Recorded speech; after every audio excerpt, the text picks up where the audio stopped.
ఓటర్ల జాబితా ప్రత్యేక సమగ్ర సవరణ సర్ ప్రక్రియలో తన ఓటును తొలగించారంటూ ప్రముఖ నటుడు ప్రకాష్ రాజ్ చేసిన వ్యాఖ్యలు వివాదాస్పదమయ్యాయి.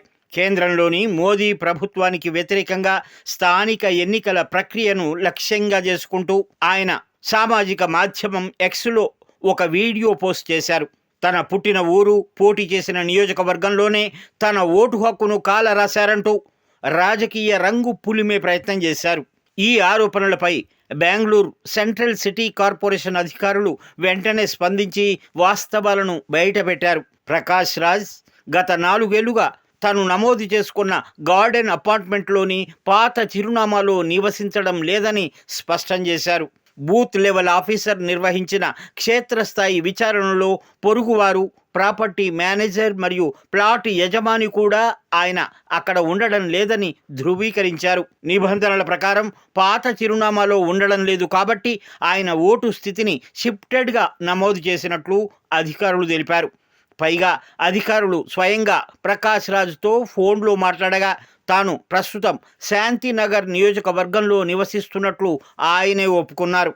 నూతన చిరునామా ఆధారంగా ఫారం 6 సమర్పించి ఓటును పునరుద్ధరించుకోవచ్చునని అధికారులు సూచించారు.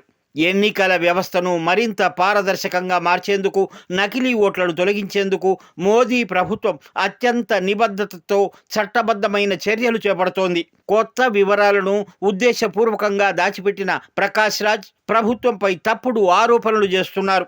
ప్రజాస్వామ్య ప్రక్రియలను, రాజ్యాంగ సంస్థల విశ్వసనీయతను దెబ్బతీసేందుకు కొన్ని వామపక్ష, కమ్యూనిస్టు భావజాల శక్తులు ఉద్దేశపూర్వకంగానే ఇటువంటి అసత్య ప్రచారాలను నడుపుతున్నాయనే విమర్శలు వ్యక్తమవుతున్నాయి. ప్రధాని నరేంద్ర మోదీ నాయకత్వంలోని కేంద్ర ప్రభుత్వం చట్టం ముందు సెలబ్రిటీలైనా సామాన్యులైనా ఒకటేననే సిద్ధాంతంతో ప్రజాస్వామ్య పునాదులను బలోపేతం చేస్తోంది.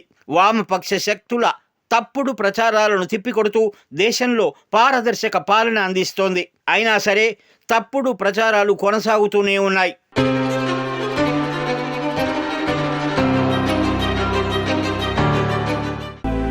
Mind Media, the voice of India.